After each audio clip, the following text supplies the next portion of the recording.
മുത്തശ്ശിക്ക് എന്നോട് ശരിക്കും ഇഷ്ടമാണോ? ദാമുവിനോടുള്ള ഇഷ്ടത്തിന്റെ ഒരു ഇത്തിരിയെങ്കിലും ഏ?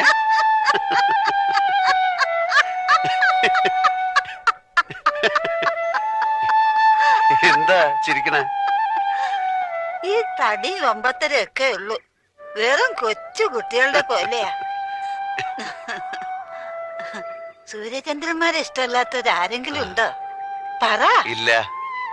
പൂക്കള്, കിളികള്, പുഴ, പാട്ട്, നല്ല കഥ, നല്ല ചോറും കൂട്ടാന്, നല്ലൊരു വീട്, അങ്ങനെ നല്ലതൊക്കെ എല്ലാവർക്കും ഇഷ്ടാ.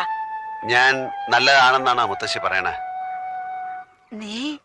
നീ എന്റെ ദാമുവിനെ പോലെ തന്നെ എനിക്ക്.